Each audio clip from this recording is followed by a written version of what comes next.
Happy World Diabetes Day. I have a really special interview for you today that I think you're going to get a lot of goodies out of. Now, we did a special interview, as we do every month, with my Warriors Inner Circle. They always have great questions to add to these interviews as well, and they did not disappoint.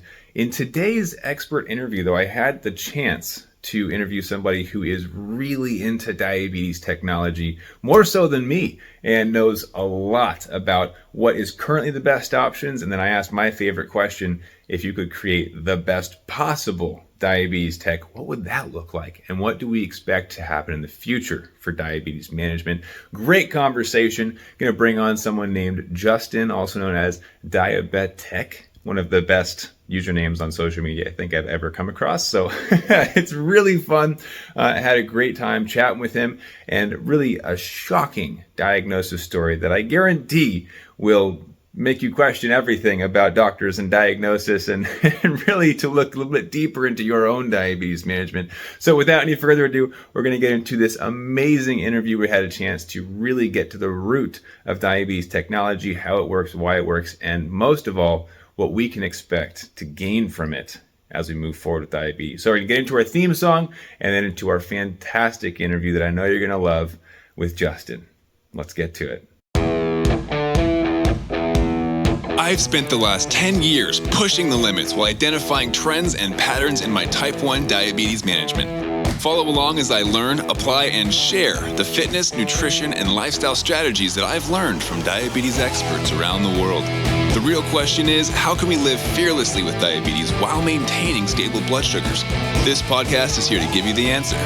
My name is Matt Vandervecht, head coach and co-founder of FTF Warrior, and welcome to Pardon My Pancreas. Awesome. Well, Justin, I am excited to have you on the Pardon My Pancreas podcast. One of our probably newest tech-related guests. I think most people we bring on are on the medical side, talking about 20 years ago, they learned about different topics. But today, we're talking about what's new and updated and innovative, and I cannot wait to get into it. But I would love, before we get into the tech stuff, to talk about you a little bit. Okay. I love doing that. Give our good. I'm ready for it too. I'd love to give our audience a little bit about maybe your diagnosis summary. Kind of, are you using MDI? Are you on a pump? How long have you had diabetes? That sort of stuff. Yeah. So I have a fun story. Back in January of 2021, I was misdiagnosed with type 2. And I kind of went with that misdiagnosis for some time. It wasn't until maybe a few months into that diagnosis where the metformin they had given me wasn't really working. So my doctor had started me on long-acting insulin and also started having me test my blood sugar 3 times a day. And so at the time, I was already a tech YouTuber. I was making videos on smart home, AR, VR. I was doing video content on social media and sharing my love for technology. And so this was kind of, while it was scary, it was also fascinating to me, all this, like these devices I was using to, manage my type 2 at the time. So I started making TikToks, sharing, testing my blood sugar and being like, 350, is that high? And today's my first day on long-acting insulin. I'm Justin, I'm a newly diagnosed diabetic and I'm taking long-acting insulin. So I was making these videos, and all of a sudden they blew up with comments saying, Justin, you probably have type 1. You need to get an endocrinologist. You need to get a CGM and a pump. And It got to a point where I was getting enough of these comments where I was like, okay, this sounds like it actually could be the thing.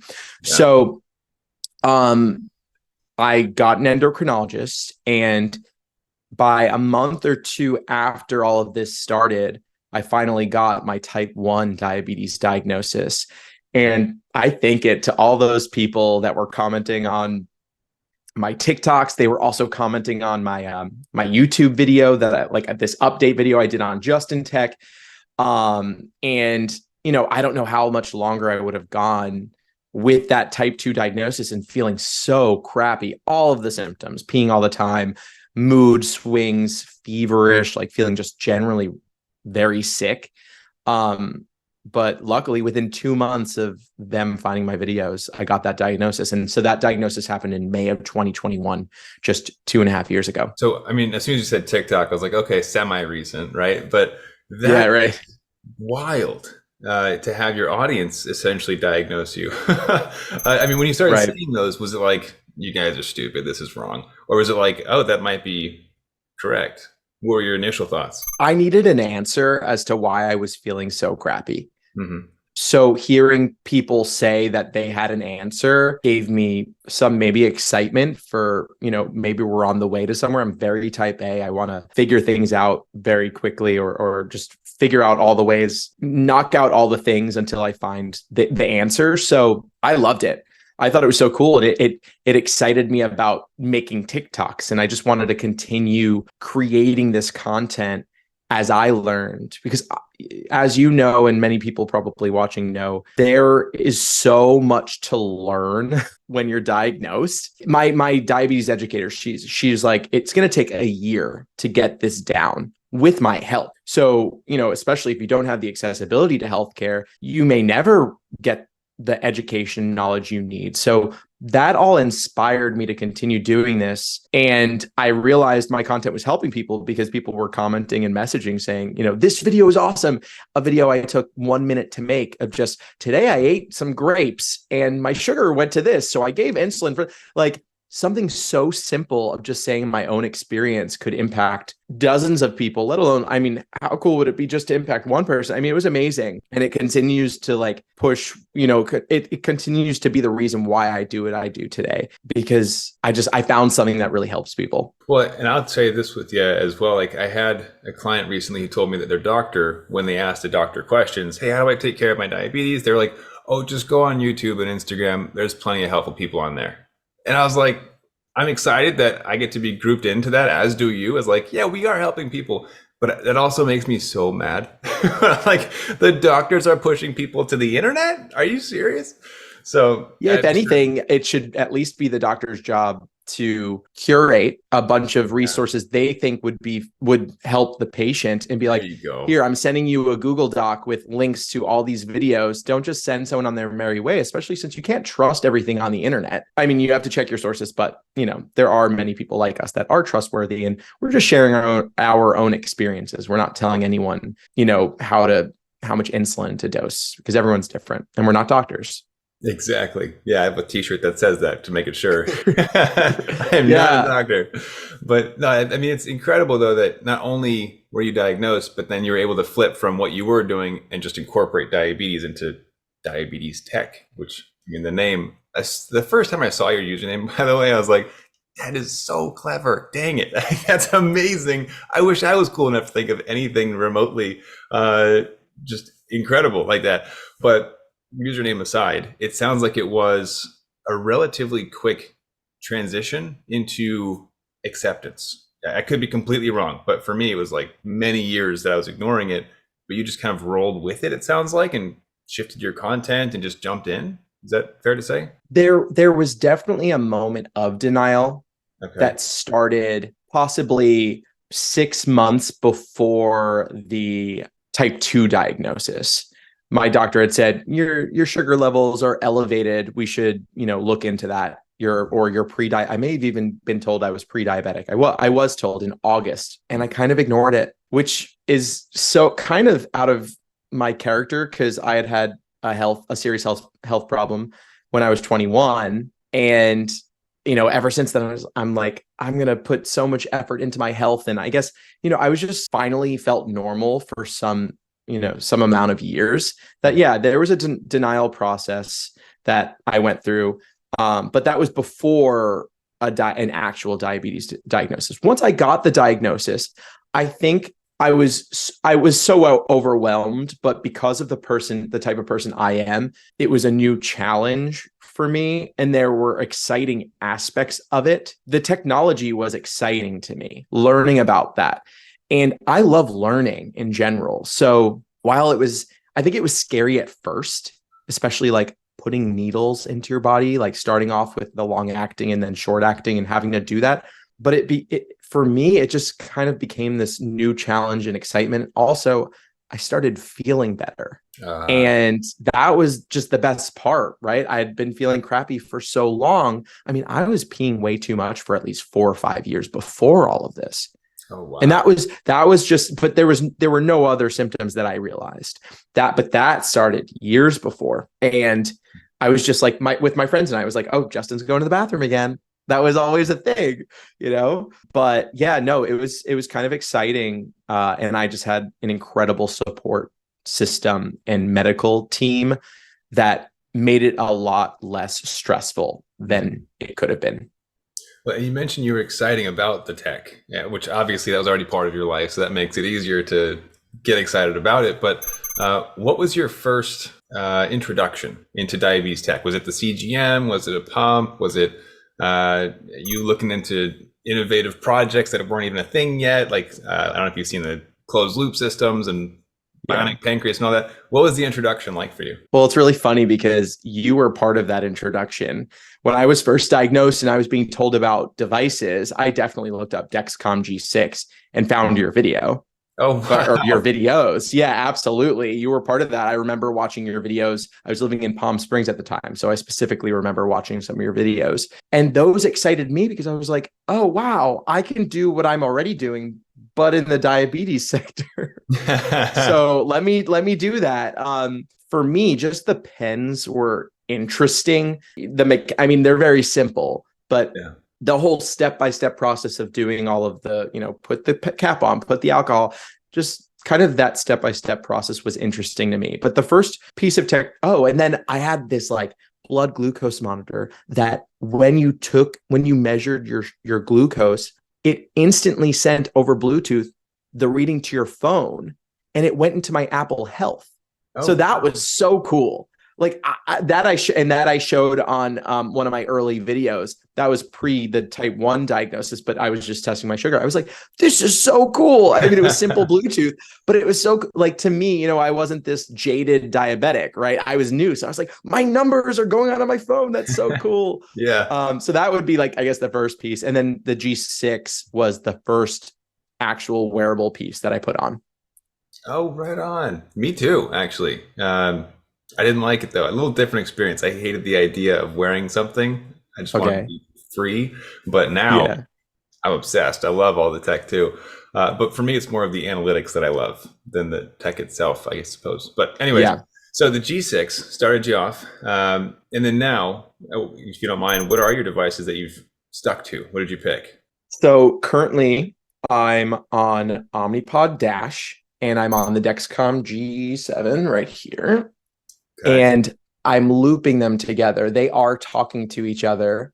It is a closed loop system, and I'm using the platform DIY Loop, which is a non-FDA cleared system. The files exist. The algorithm was built by very smart people it's been used since 2013, 2016, that range. And I've been using it since, so let's see, I was diagnosed May 2021.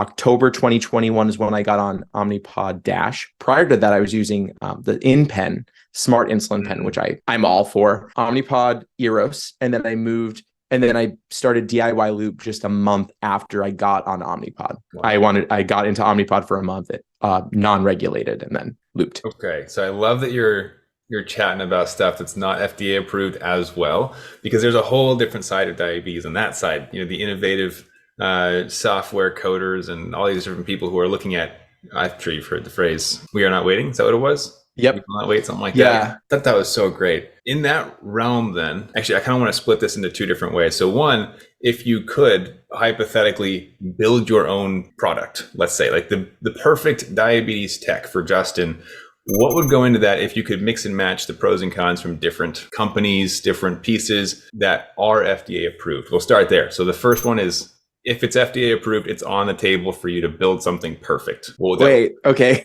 I need some clarification. So you're saying take only features that exist on an FDA approved level and then create something from that? Correct. Okay, because there's so many cooler things happening that aren't FDA cleared. But we'll get into that. So I think one of the coolest devices on the market currently, and I'm going to combine it with other things, but there's the Eversense implantable CGM. So it's like this pill-shaped CGM, probably that big. And then, like a pill. It gets implanted under your skin, under the skin on your arm. Currently, it lasts 180 days. They're currently working on one that lasts a year, but that's the one that's approved. So that gets implanted. I love the implantable idea. So I'm going to take that feature of that. Then I want closed loop. That doesn't get closed loop. Eversense doesn't work with any pumps yet. I can only imagine they're going to yet. Yeah. soon. Yeah. I mean, like you can't come out with a CGM and say type 1 should use this and not work with pumps. So I know they're working on that. They're just such a small company compared to Abbott and Dexcom right now. And they're building up their user base and visibility because not many people know about it. Right. And then I want the closed loop aspects from the G6. The Libre 2 will be working with Tandem this fall. So that's closed loop. So, from those two CGMs, I want that closed loop where it talks to my pump. And then I got to take a lot of features from the G7. The G7 is incredible. Coming from the G6, the 30-minute warm-up is life-changing, but there truly is no warm-up because I overlap sensors. There's saw a video you made about that. I was like, that's so smart. Yeah. There's a 12-hour grace period after the 10 days. I was told by someone who knows someone within that 12-hour grace period was created for people that like to soak their sensors. Some people find that their sensors aren't very accurate the first 12 hours. I have no issues. But so you can put, as soon as this expires the 10 days, but still works, you put on a new one, and for 12 hours, you're wearing two, and then you deactivate this one. But I don't follow any rule. I just kind of put on the new one whenever I feel like it. But I try to do it so that there's no warm up, and then I just switch them out, and then I go zero minutes without readings, which is amazing. I'm never out of closed loop. That's cool.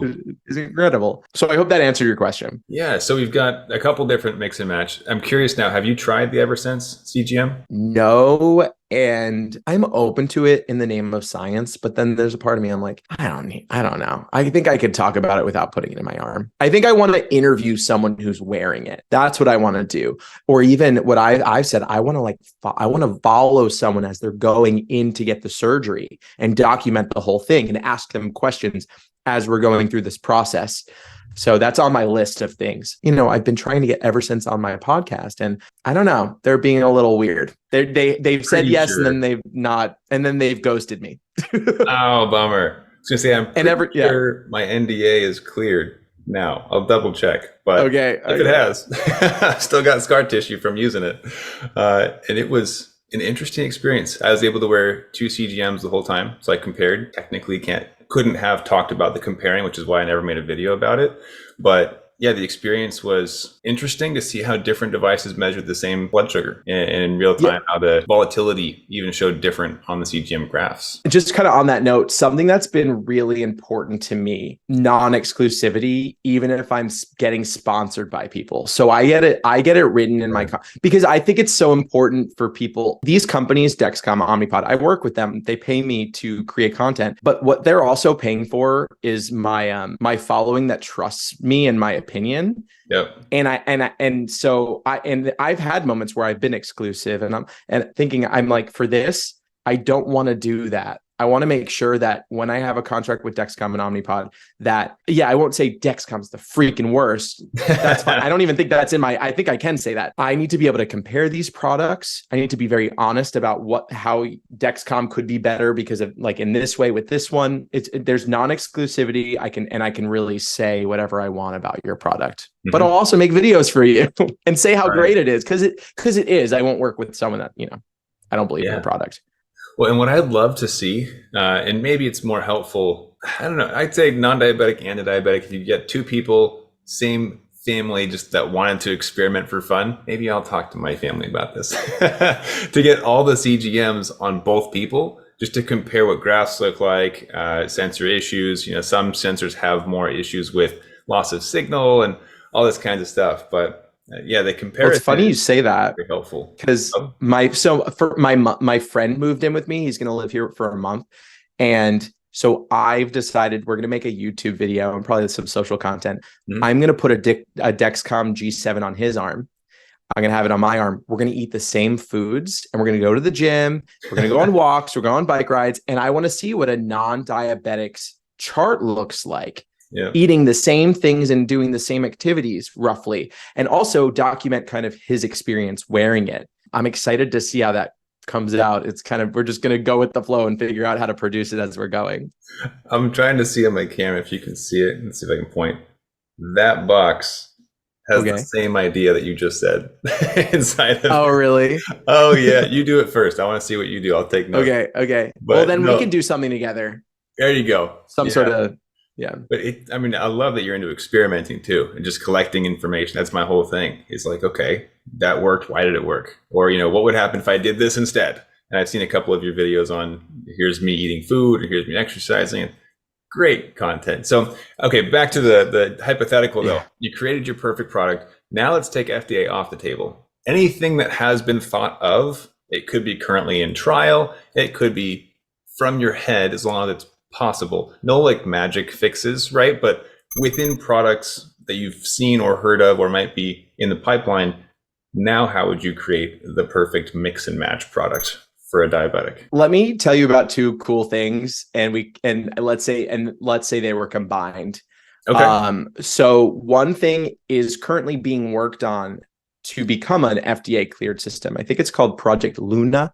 It is an insulin pump that's only worn at night. Whoa. So if you want to do MDI during the day, but then when you go to sleep, you want to make sure you get that regulation, that automated insulin delivery, and not have to worry when you go to sleep, which is so cool. I love the idea of that, the flexibility of that. So you can go live your day untethered, take the shots when you need them, and then you can go to sleep feeling that comfort that you get from an automated system. That's one of the many reasons I don't want to get off of a pump, is just the comfortability I have going to sleep. I almost never worry about going to sleep, which is awesome.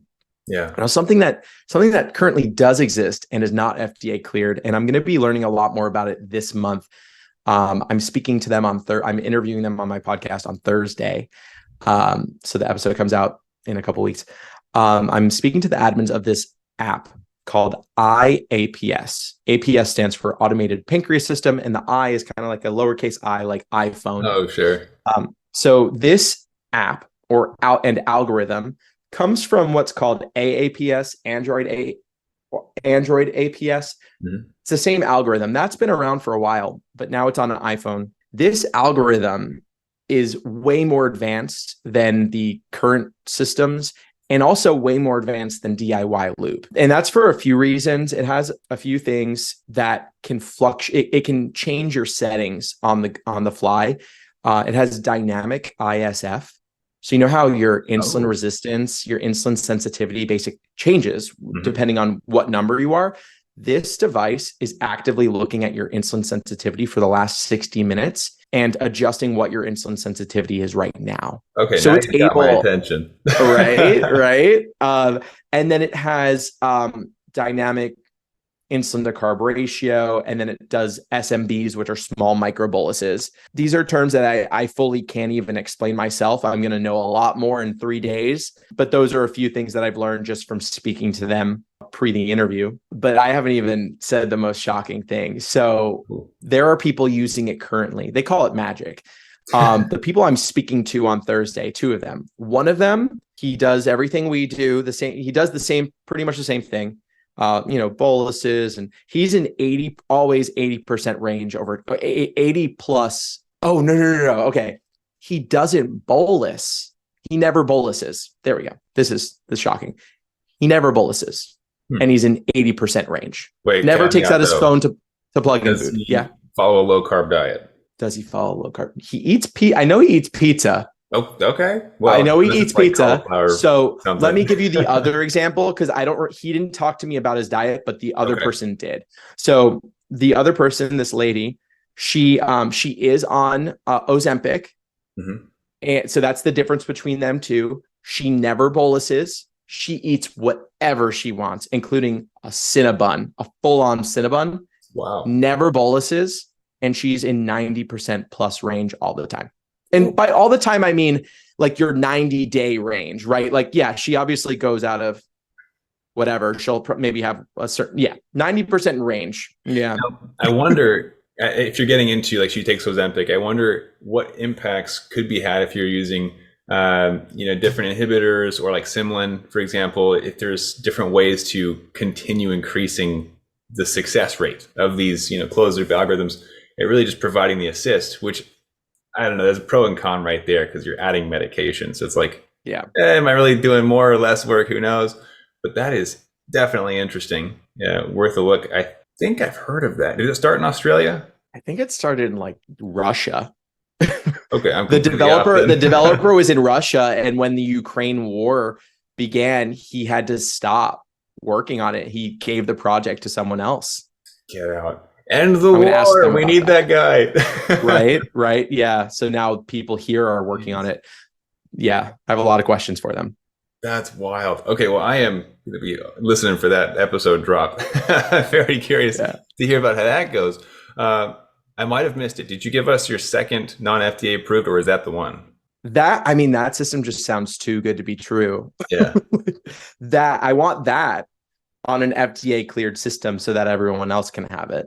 That's what I mean. But the only other thing I want, it's not being done, but I want like an implantable insulin pump, but I don't think that's ever going to happen. From the interviews I've had, the questions I've asked, they worked on it years ago. They looked into it, but I think that there's just too much that can go wrong with an implantable insulin. Options that seem to go pretty far, but implantable, I mean, it's almost like you'd have to have a port of some kind where it's like it's an infection could happen, they were saying. And then what if the insulin breaks in you, and then oh geez.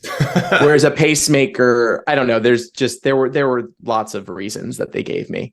Yeah, well, and I've seen a few different projects started but never finished on smart insulin. You heard about this? No. So it's not tech directly, but the concept behind it was the insulin, the molecules are surrounded in this sheath or a bubble, we'll call it, that breaks down in the presence of high glucose. And when high glucose breaks it down, it releases the insulin as needed. And as the numbers come down, it stops breaking that barrier because the numbers are no longer high.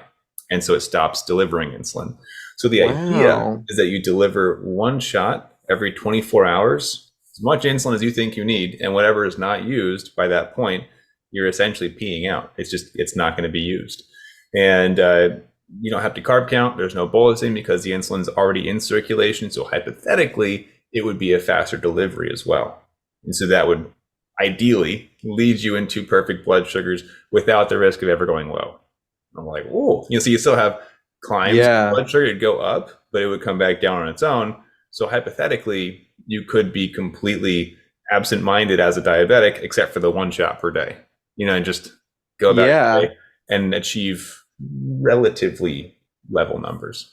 But haven't seen any updates on that one. That one got me really excited for a while.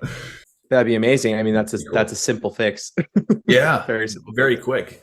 And I want your thoughts on this as well. I feel like the one thing that's stopping the algorithms from really performing that well, where it becomes more hands-off, you think about Control IQ, the DIY loop, all of them, is that insulin doesn't work fast enough, right? Where if it sees blood sugars are going up, it's reacting to the blood sugars, and it has to play catch up.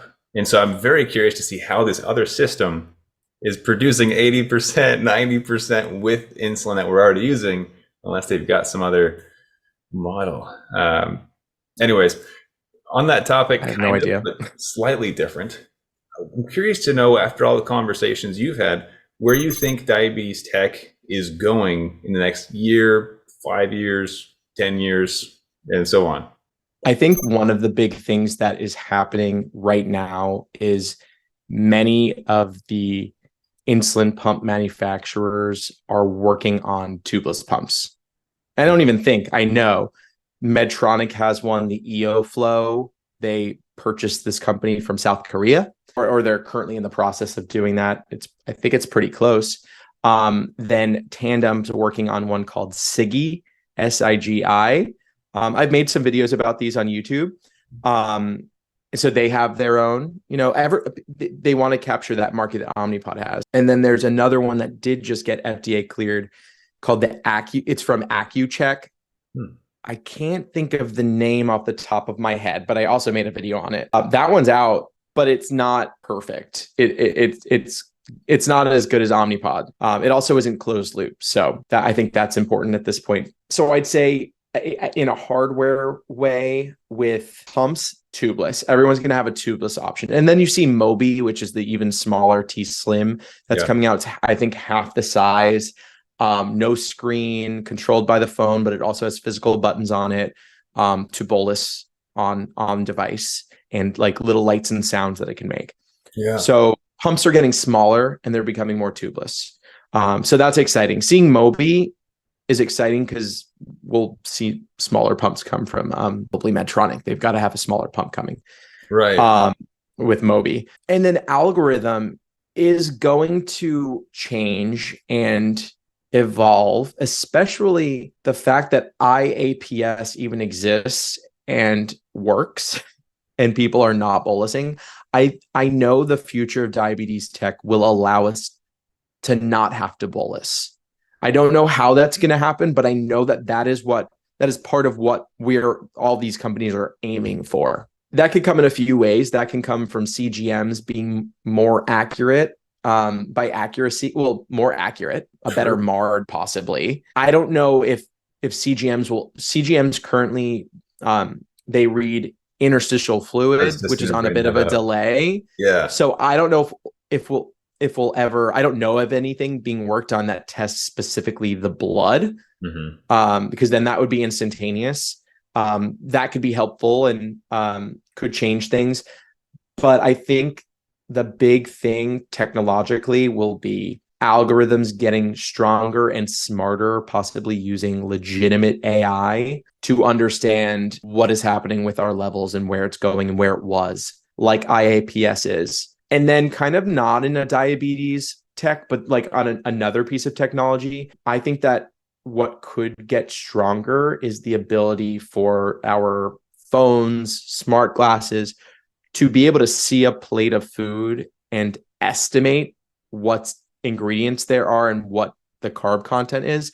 I spoke to someone recently who's already using AI like that, where he's a recently diagnosed type 1 who works for Google.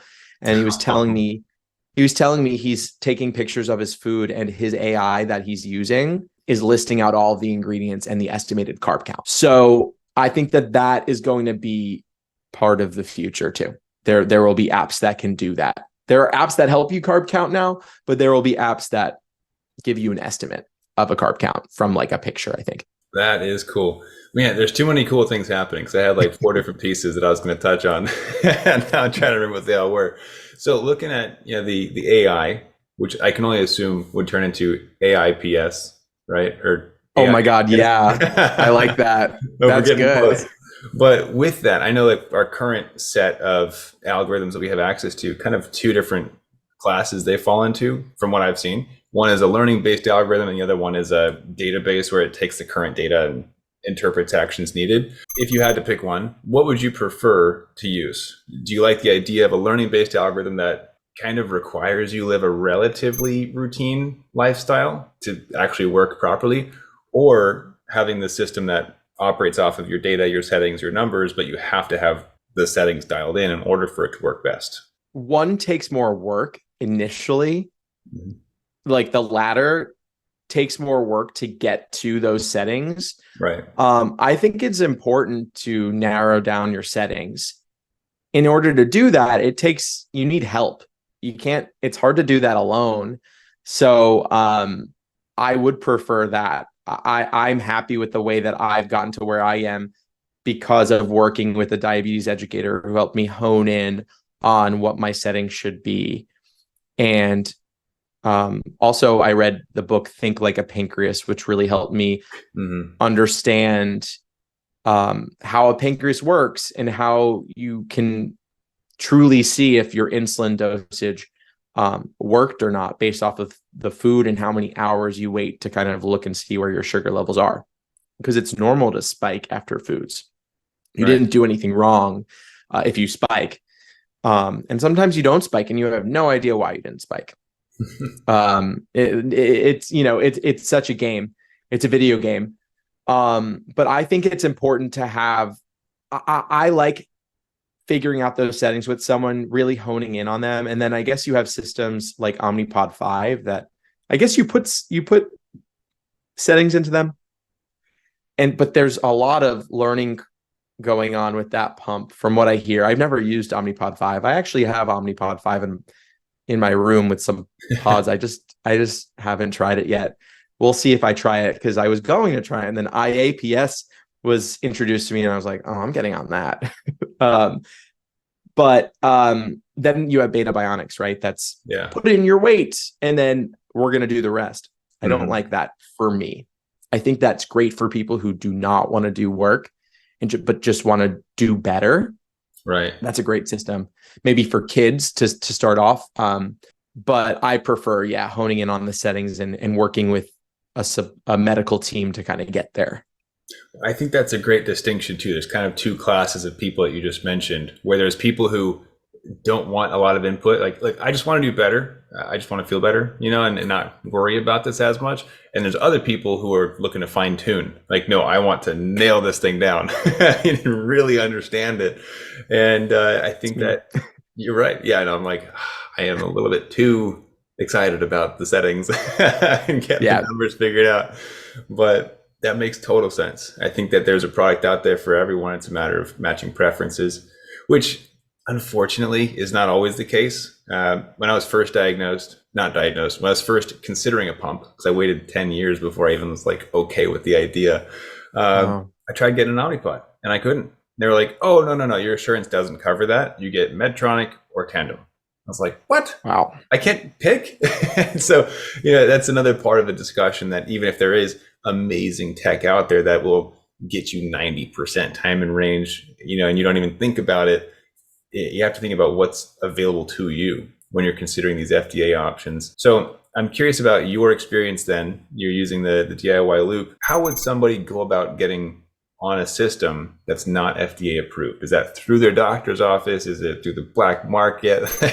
What's that process look like? Well, no doctor or diabetes educator endo is ever going to tell you to get on a DIY system, because they could lose their license doing that, or like lose it if something goes wrong.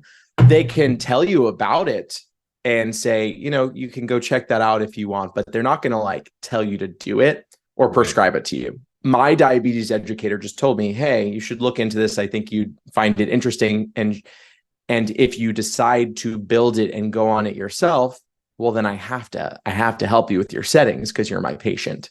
But I'm not telling you to get on it. But I got on it. So if people want to learn more about, I think that the first step is learning more about this stuff. Yeah.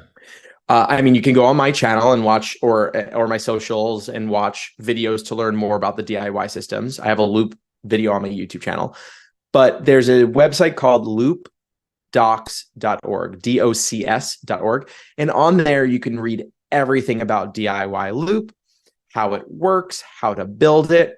I'd say it takes to read, and you want to read the entire website. It takes it takes about 3 hours. So what I did was for a week, I read a little bit. I read some pages each night, and you're gonna understand a good amount of it, and you're also not gonna understand a lot, but it's still important to read all of it. Yeah. Then there's Facebook groups that are great resources. There's Loop and Learn on YouTube. They have a bunch of videos that, like panel videos that go into how Loop works. It's about doing the research. And then the same thing goes for IAPS and Android APS. There are websites for these. You could probably just Google them and they'll come up. And it's really just about doing the research yourself. It's your job to understand it, to learn how it works, to build the app. They made it so easy to build now. Like, it took me by build. It's not even build. It's like, click this link and it's on your phone. Oh, I'm thinking like build your own. I was so surprised. It used to be, well, you still can use Xcode on Mac. You used to need a Mac in order to do this. Oh, wow. At least for the iPhone ones. Android, I don't know how you do it, but now it's just using Test Flight, which is a simple way to like use beta apps on iPhones. Wow. So I have IAPS on my phone. I just it's not doing anything but reading my CGM levels. And it was sending me alerts. I had to turn those off because I was like, I don't need more alerts. But yeah, it's about just doing the research, reading up on it, and then there are groups out there and resources where you can talk to people, and some people will even help people get onto the system and get their settings, help out with their settings. Well, that is cool. So we've got a lot of different people working towards a similar solution, whether they're FDA approved or not, which is really exciting. I think that the more, it's odd to say it like this, but the more competition in a marketplace, the more innovation is required, right? So it's exciting for us as the consumers. New things are popping up all the time. I'm curious though, as you mentioned a few different pieces, and I'm seeing a few behind you as well. Glad to see the numbers are good too. Yeah, I was just looking too. I was like, it's green. Yeah, we're good. So, I mean, tell us about your favorite non-medical diabetes devices. So, non-insulin delivering blood sugar measure. Yeah. What are some? Yeah, I have a bunch. Cool. Yeah, maybe a top 5. Yeah, well, one I just started wearing. This is the ScanWatch 2 from Withings. Let me show everyone who's watching. Let me see if I cover my face, it will focus on it. So it's a very sleek watch, and it has this screen, this small little round screen. And my CGM alerts, my Dexcom alerts go right to the screen. It doesn't show my sugar levels like it's not an app, but the alerts look so clean on this screen. It's like a number, an arrow, and it says like high glucose alert, low glucose alert. Wow. It's like the sleekest Dexcom alert you'll ever see. So I've been enjoying wearing this watch. One thing I've been doing for the last 2 months is not wearing my Apple Watch, because the accessibility to my numbers was becoming a problem. Yeah. It was taking me out of the moment. So the nice thing about this watch is I get the alerts that are important, but I can't glance at my sugar levels. And I think that's been a great enhancement to my life. That's the ScanWatch 2 from Withings, which I'll be doing some videos on. Then behind me, I've got 2 devices. They're both really fun. So on top is the Sugar Pixel. That device was built for showing glucose levels, and it can connect to Dexcom CGMs, Libre CGMs. I believe with the Libre CGMs, they made it really easy using your like Link Up app. And then I think that's all for now, but I think he's trying to get it to work for Medtronic and possibly Eversense. And there's a bunch of customizable screens. You can even have emojis on it that say, there's a smiley face emoji and it will say like looking good, or, it has like little messages. So it doesn't give you a number. It just says some sort of cute phrase with an emoji.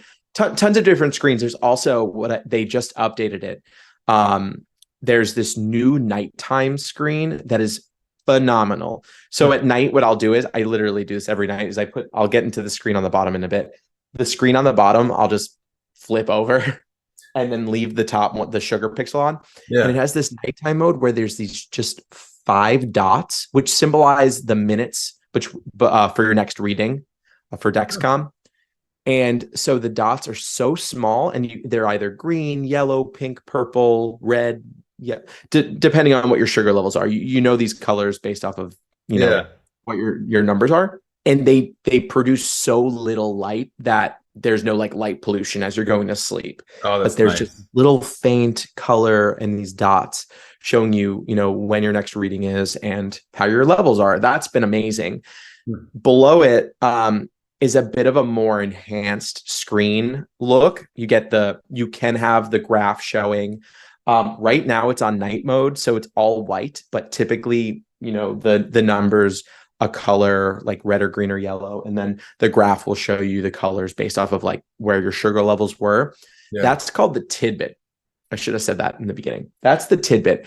Now that device was not built to be a sugar reading device. That was built to show infographics like sports scores and train times, the weather, YouTube stats. I love having that up. I can see my YouTube views and subscribers numbers, Yeah. and stocks, things like that. But it's open source, so anyone can build an app. So someone decided to build an app called Night Scout for that device, and it's called Night Scout because you need a Night Scout website in order to upload your CGM readings. Yeah. And for those who don't know, a Night Scout is basically this conduit where you can have your pumps and your CGMs put that data into, and then from Night Scout, using a Night Scout link and sometimes a token, you can then have that information put anywhere. It's kind of, yeah, I'm trying to think of an analogy, but I can't think of one, but that's what that is. And I love them both. They're my set pieces. And I'd say the only other thing that I won't be able to show you right now is this thing called glucose, which is similar to these in the sense that it tells you your sugar levels, but it's just this little ball that looks like the shape of an echo dot. That lights up different colors based off of your sugar levels. And I have it in my living room. So I'll be like laying on the couch watching a TV show, and I see out of the corner of my eye, it's red. I'm like, oh, I was going to point that out, Miami. Yeah. Oh, wow. Good. Oh, no. Okay, good. I thought that was one for a second. Right. Yeah. That would not be a good sign. No. Like, how are you functioning right now? No, I was going to ask about that. You mentioned the tidbit and the pixel with the colors, and I was like, oh, I wonder if he knows about glucose. So yeah, that's a really cool option. For me personally, I like the numbers and arrows. I like to know where the trend is going, but yeah, general idea, I think that's a fantastic option. Especially it's good for kids. Yeah. I think the glucose is great for kids because it's easy for a kid, I think, to comprehend red is bad, right? But like 68 arrow down, like that's right. A little more, and then a color on top of it. So for children or, certain types of people that maybe have like some sort of learning disability, whatever, that color could be a great, option, I think. Yeah. Simplifies the entire equation. Yeah. While we've got you here, obviously I've got a couple clients in the chat that are just enjoying this amazing interview with us. So we can give them a chance to add any questions that they've thought of that I might have missed. And so if you guys have anything you want to add in for Justin, let us know.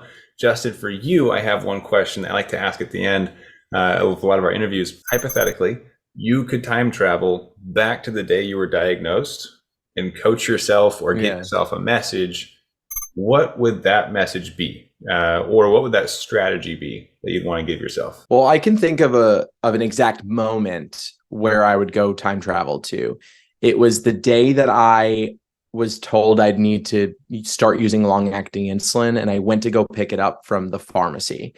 And I get there, and I was having a super stressful day already, just trying to get insulin. I went to Walgreens, and they were like, "We're not in a partnership with your insurance." I was like, "What is a partnership? I'm at a pharmacy. Like I my prescription was sent here." So I had a day, and then just being told I was going to have to use insulin. It was stressful. So I get there, and the pharmacist hands it to me with a cooler pack in there, and she's like, "You need to keep this cold at all times. So bring this home and put it in your refrigerator." And that shocked me.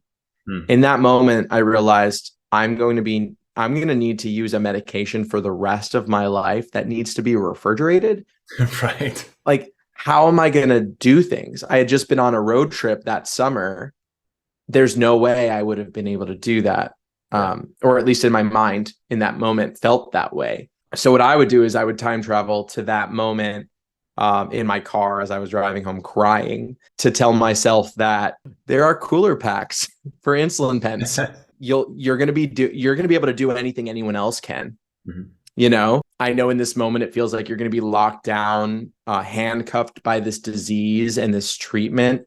But while it may be slightly more complicated and there may need to be a little more prep, which you're going to be great at because you're very type A and you love to pack and unpack, don't worry about this. There's a lot of options out there that will make dealing with diabetes in any situation, including road trips, super doable. And just as, you'll be just like anyone else, just with an extra bag. Do you have a specific cold pack that you use? Is there one that you take on road trips or? Yeah.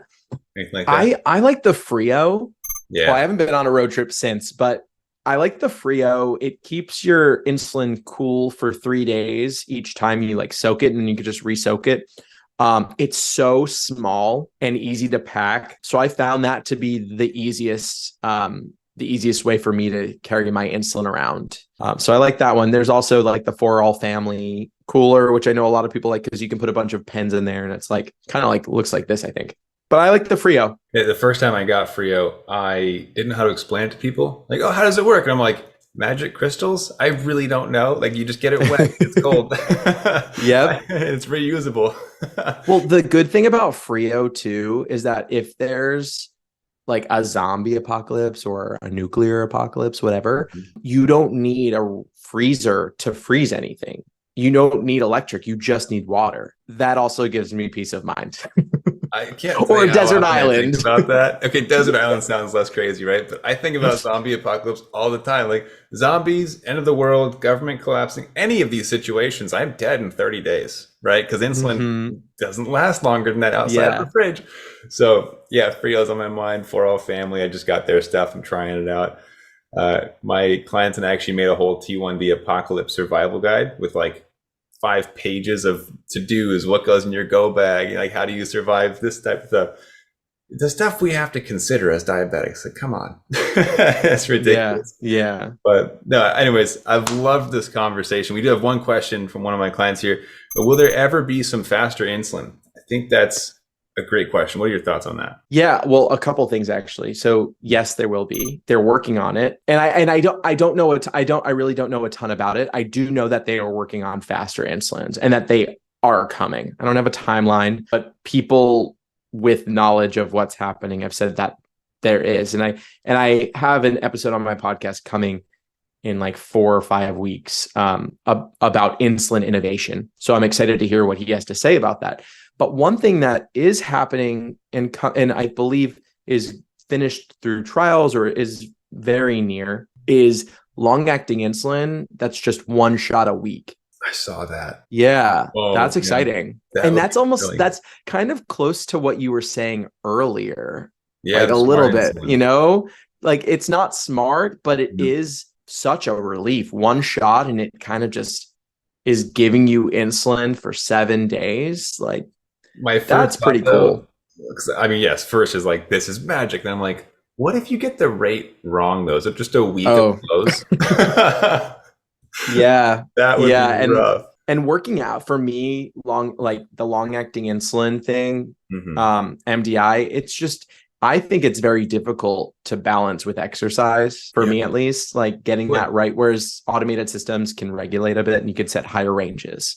Especially You know. if it's not consistent duration and intensity and type, right? So if you're like, I'm going to Yeah. run on Tuesday, I'm going to lift on Wednesday, that's a little bit different for insulin sensitivity. So you mentioned the dynamic ISF earlier, and I was like, ooh, that sounds nice for IAPS. So, okay, one continuation on the insulin piece.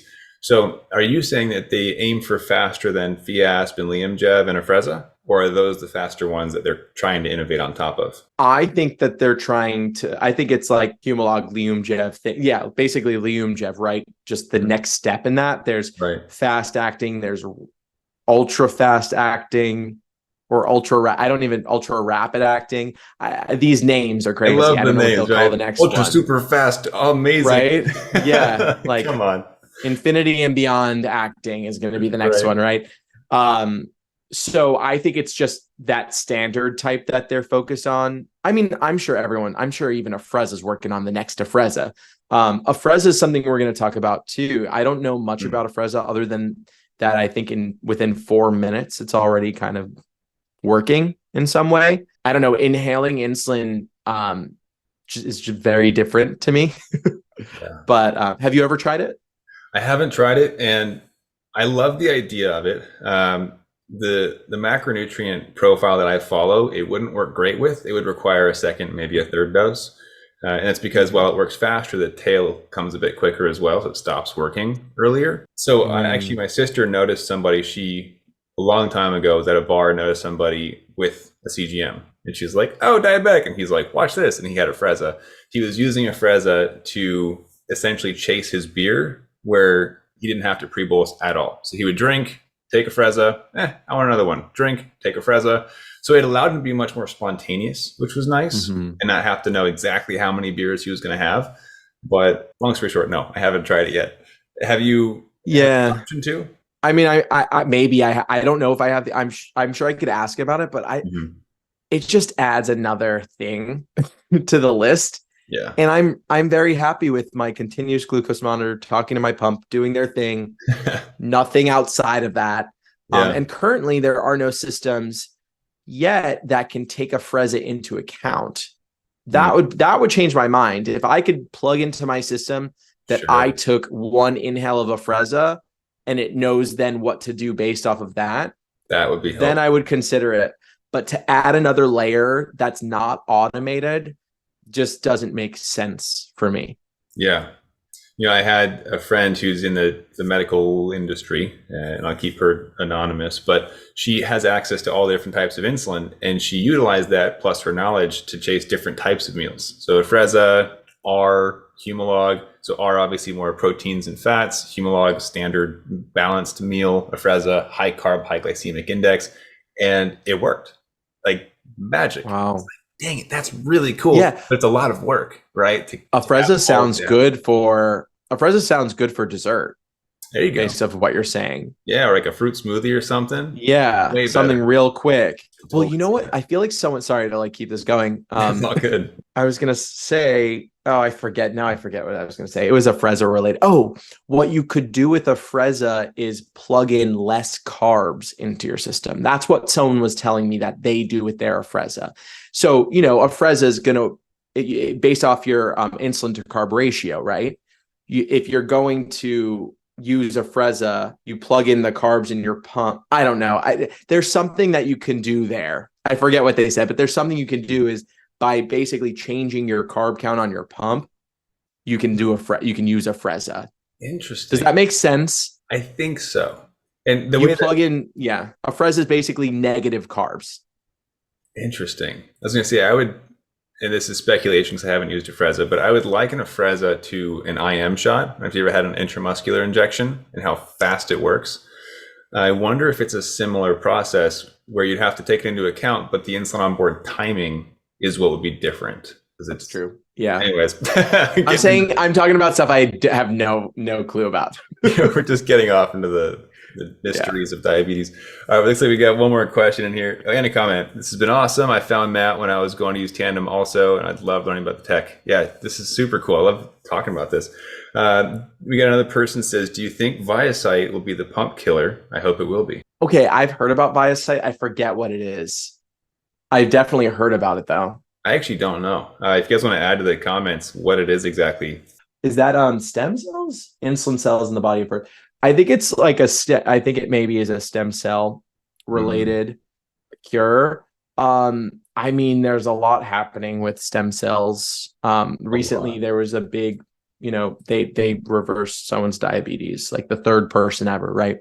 Mm-hmm. But I mean, there's a lot of research going into it, and there's promise. I hope we see a cure. But then we'll be out of business. What do we do? That's fine. We'll just talk about the bad old days instead of the good old days. Yeah, days. Remember the tech those days? Oh man, that would be very interesting. We're actually having a guy on in a future episode to talk about stem cells and what they're doing over there. I think there's a lot of potential. I think that there's still a way to go. Unfortunately, the whole autoimmune thing kind of ruins the the game plan when the body continues to attack. But very curious to see where that goes. All right, we got one more comment. I think you'll like this one. It says, love Justin. Thank you. Oh, so thank you. Thanks for having me. A chance before we wrap up. Where can people find you? I mean, most people already found you probably because you're famous, but where can people find you if they wanted to get more content, more tech info? So you can find me on TikTok and Instagram at DIABE_tech, Diabetech. And my podcast and YouTube channel are also Diabetech. Just remove that underscore and you'll find me there. I love a pun. Somebody already have the username? That's why the underscore is there? Oh, you know what? Probably. But the thing is, prior to doing Diabetech, I was Justin Tech, and on all of my socials was Justin_Tech. Gotcha. Because someone also had Justin Tech, and I was like, well, I'm going to be Justin Tech. But they weren't even doing anything. They just had the username. And the same the same thing with Diabetech. From my research, the people who were using that handle wherever they were, I don't think they were using it on all the platforms. Anyway, they weren't doing anything. So either way, fantastic username. So yeah. Diabetech, everybody go search him. Definitely has some great content, and it was amazing to have you on today, Justin. Appreciate your insight, your knowledge, your curiosity, and super fun just chatting diabetes with you. So thank you for coming on today. Yeah, and thank you so much for having me, and also for all you do, and for being there for me during my early diagnosis, and inspiring me to do what I do. Crazy cool. Is that full circle? Right. I mean, thrilled to have you on here and chat about this stuff and see the impact. I think that's the biggest part, is the impact you're having on people, giving them hope, sharing your stories, just showing them what else is out there with diabetes tech. So, all right, everybody, go follow Justin, go check him out, and we'll chat soon, I'm sure. So have a great rest of your day, Justin. Thank you, everyone, for watching. Thank you. And keep up the fight.